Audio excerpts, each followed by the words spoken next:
What's up, everybody? Thank you so much for tuning in to the Queen's Lounge podcast. I am your homegirl, Shay, and I am concluding this month's episodes of authors, illustrators, and writers of children's books. So I have a special guest with me on today that's closing it out.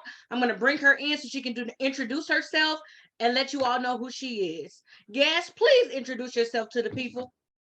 Yeah, good morning. My name is Jessica Horne, and I am the author of Tia's Tingles and Tia's New Neighbor. I am also known as Jess Horne Kids Books on social media and to the community. So I am very happy to be here with you today. I'm very happy to be sitting with you and just talking about all things children's books and me, I guess. Yes, ma'am. I am super excited to get into the questions with you. We have a lot of questions that we're going to run through just to kind of get a little information about your children's books, how you got into writing, so on and so forth. So without further ado, let's get right into it. Okay, so the first question I have for you is, how did you get into writing children's books?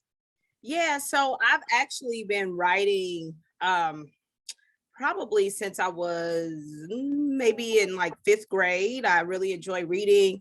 I've always enjoyed writing like short stories and things like that. Mm-hmm. It wasn't until like middle school that I started writing poetry, and then on to high school, I started writing more poetry, and then started doing spoken word. And me and my friends, we were a little bit young to be on like the spoken word circuit in Kansas City, but they invited us in with open arms. And so that was really my introduction into writing. I started writing these children's books when I was in grad school, actually. Oh, wow. I started writing them because I didn't really see a lot of characters of color in books that was related to the social and emotional wellness for children.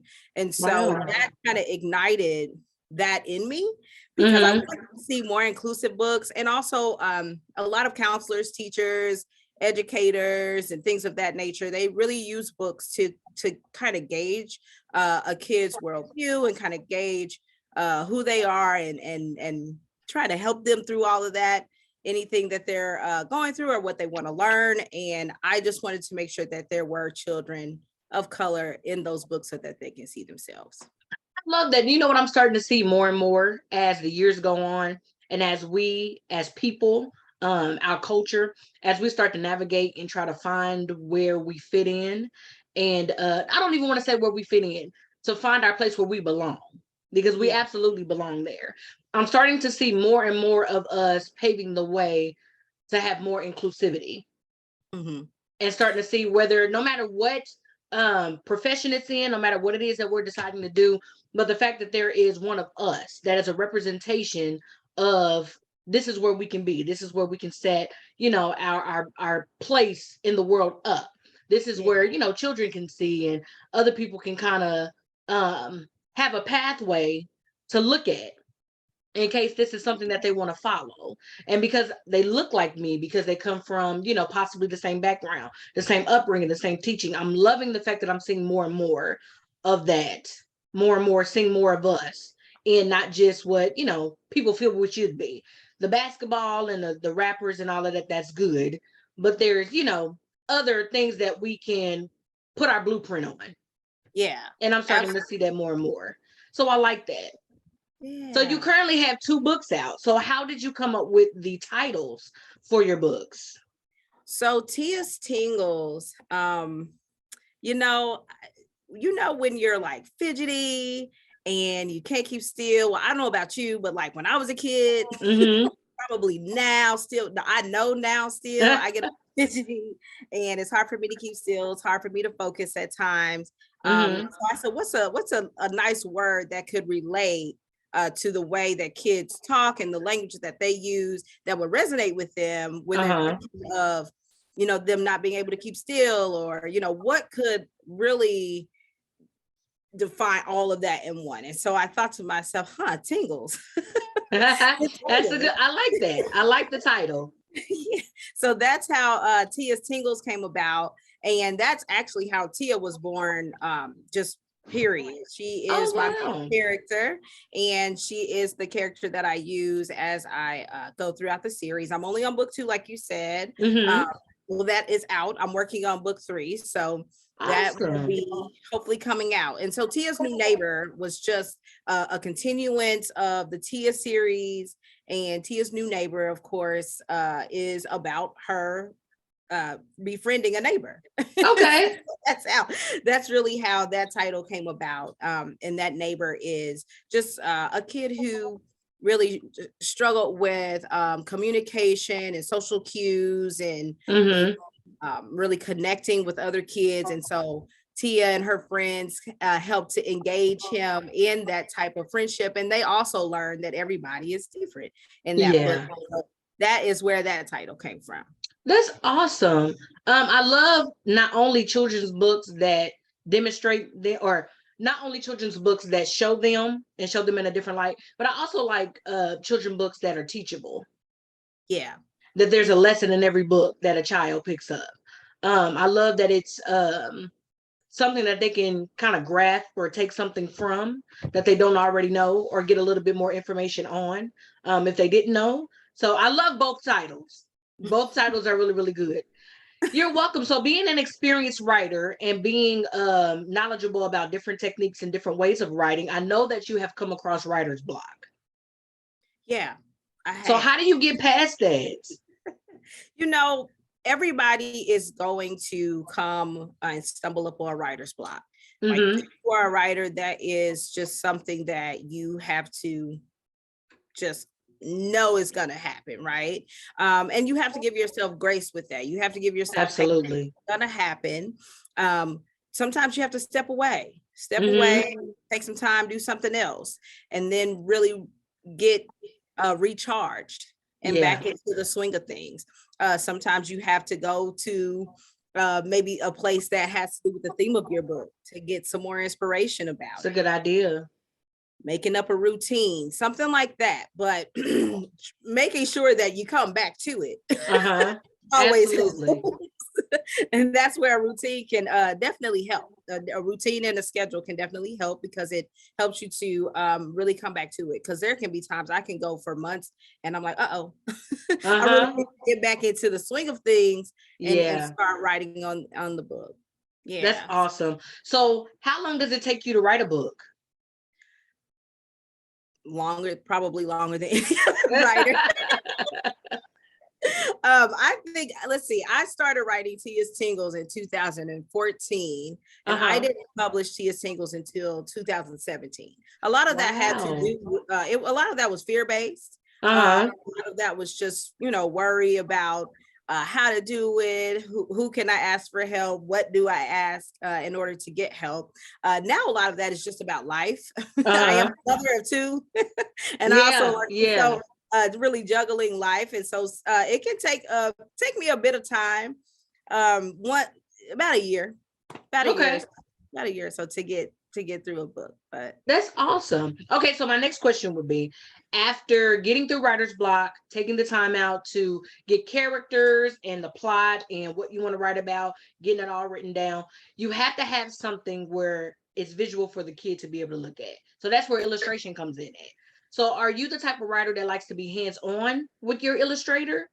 Or do you just give them the description of what the book is going to be about and just kind of let them, you know, be creative?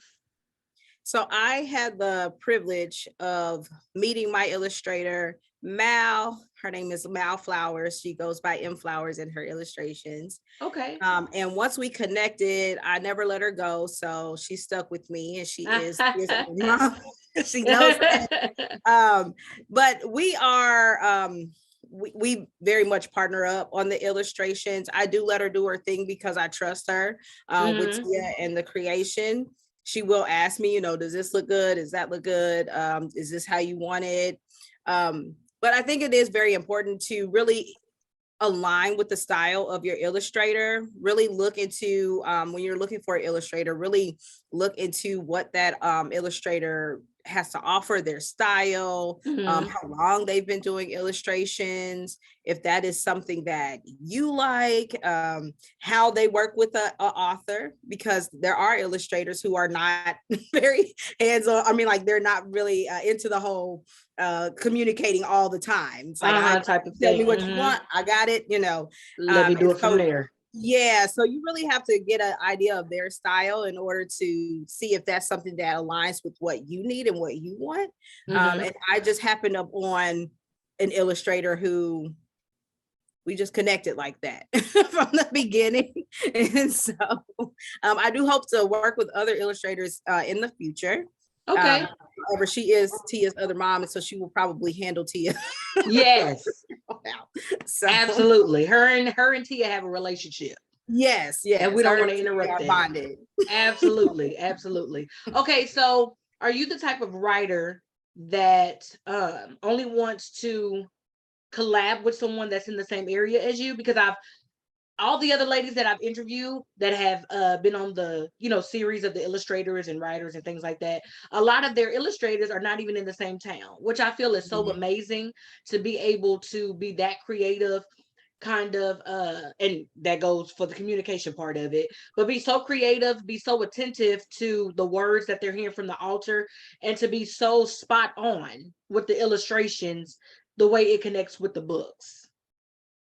Yeah, so when I met Mal, I was actually living in Chicago. So, and she was living in Kansas City. And I had no prior connection to her before that. And I shopped for an illustrator it through the website. So it really didn't matter where you live. It's not a big deal for me to have the illustrator in the same city or town. A lot of the communication is done through email, right? Any other type of virtual communication anyway. And so no, it's not really about if that author illustrator is in the same town or city or close proximity to you. It's really just about how that illustrator works. I just so happened to pick an illustrator who lived in Kansas City, and I'm from Kansas City, but like I said, at the time I was living in Chicago, Illinois. So we just happened to connect virtually. That's awesome. And the only reason why I ask is because I know people that are so they want to be so hands-on to where they want to be very connected to the person, if that makes sense. Like virtual communication over the phone, communication via emails, that's good, but I want to be able to go to you if I need to, or I want to be able to sit next to you if I need to, so that we can really get this thing figured out. So to be able to have an illustrator that can listen to what it is that you're wanting and be able to do that, and y'all not even be in the same city, that's really awesome. Yeah, you know what? I will say, first time authors, there is this hesitancy you have with the like handing off your baby to somebody else. And so you really have this urge to want to sit in the same space as that person. Like, what how are you drawing that line? Her hair should look like this. You really want to be so close to that illustrator. So I do understand that. I was kind of like that, where I'm like, do we need to do I need to come in town? She's like, no. But I get the urgency in that, because this is your project, your baby, especially as a first time author. You're like, I'm putting this out into the world. I'm bringing myself out into the world. And so I want, when I present it, I want it to be, something that you can feel and see me in, and things of that nature. So I do understand the urge to have that, like, be in close proximity. Absolutely. I think another reason why too is because it's all in the details. When you're a first time writer, it's not too much that you can really see as far as the blueprint of it, if it's not literally in your face. Yes. You know what I mean? Wanting to see every little detail, every little, drawing, every little piece of article clothing on the characters, and all of that kind of stuff, because kids, I mean, they listen to the words, but they also see the illustration. Yeah. And to see the illustration gets them excited about the words. That's absolutely right. That's what catches their eye. That's how they start understanding what words are. A lot of, if you're a children's book author, a lot of the words are new to some of the children, and they're reading this and they're learning how to read. And then the illustrations kind of bring that to life, like you said. Absolutely. And it brings an understanding of what they're reading. And so you're right. It is in the details, and it is in the colors. Colors have to pop, details have to pop. So a lot of work goes into those illustrations. That is absolutely correct. Absolutely. So what genre would you say that your children's books fall into? What category? So my children's books, they fall into juvenile fiction, children's fiction. Okay. And there's also a part of that is the emotional and social wellness part. And that is the theme of all my books, no matter what it is. And so that is the genre that it falls into. That's awesome. Okay, so my next question is, now let me set this up for you. So I know that when it comes to any type of whether you're writing a song, whether you're writing a book, whether you're, cleaning up, there's an atmosphere that needs to be set, right? Because when the flow is right, when you're hearing something that gets you in the mood, gets you in the groove, you tend to, your creative juices tend to flow, and you tend to, kind of knock it out really early, really quick. Ideas start to flowing. So how is your atmosphere set up when writing a book? My atmosphere changes a lot. When it comes to me, I'm like, oh, give me that pen and, pen and paper. I carry around a journal. I carry around a writing journal just so that if something comes to me, no matter where I am, if I'm in the middle of work, then sometimes I can't stop and write that down. But I keep it on me so that as soon as I'm done with one task, I can write that down so I won't forget. So I do like to have a space that is quiet, a space where my mind is clear when I'm trying to put things all together. Carrying the journal around with me is just more or less thoughts that I'm jotting down. But when I'm trying to put it all together, I do like a quiet space. I told you I'm a mother of two, and so that does interrupt it, and that's okay. That's okay. Yeah. That's what it's all about. But yes, and I collect mugs. I love Really? different things on them. And so that also, I get my mug and I pour whatever coffee or tea or water or anything in there. And I'm like, all right, now we're ready to go. I'm ready to go now. So yeah. That's awesome. Me, I am the type of person, and it may sound very chaotic because I know some people, they just have to have complete quiet. And it's so quiet where you hear you can hear your watch ticking, you can hear the clock tick. That's too quiet for me. And for some people, they can't have anything playing. They can't have any, music going, anybody talking, it has to be complete silence. But for me, I feel like I operate better when there's some type of noise. Yeah. Some type of something, not, kids in the background screaming, but some type of, music playing, some type of, something so that it just flows better for me. Yeah. When it's that way. Yeah, I do. I mean, I do like a good song. Yes. In the background. If it becomes too distracting, I'll turn it down for a second and then turn it back up. You're right. I do like some music in the background. Yes. It's just something about it that it get the flow right. You know what I mean? It gets the flow right. Yes, absolutely. Okay, so now that you are an author of 2 books and many more to come or many more to follow, what do you think makes a good children's book? Well, I have come to, and I mean, you hear this all the time. I think it didn't resonate with me until the second book. But a cover makes any book, but a cover absolutely makes a children's book because kids are like, oh, that looks good. Or their parents are like, oh, I wonder what's in that book. So anything that draws a person to a book in the beginning is absolutely important. The storyline, of course, the characters. What else? The illustrations, like we said before, those things are important. All these things make a good children's book, a actual topic that you're staying, making sure you follow to hold the child's attention. That all those things are important in the children. That's awesome. Okay, so you mentioned the 2 books that you have. There's Tia's Tingles, and there's also Tia's New Neighbor. And you did mention earlier that you were working on a 3rd book. Can you give us a little insight about that? The title, if you have it, what's going to be about? I'm still going back and forth on the title. I've probably been going back and forth for the last how long did I tell you it takes me to write a book? For like the last year, I've been going back and forth, but I'm still in the process of actually writing the book. Okay. So I have some time for the title, I guess.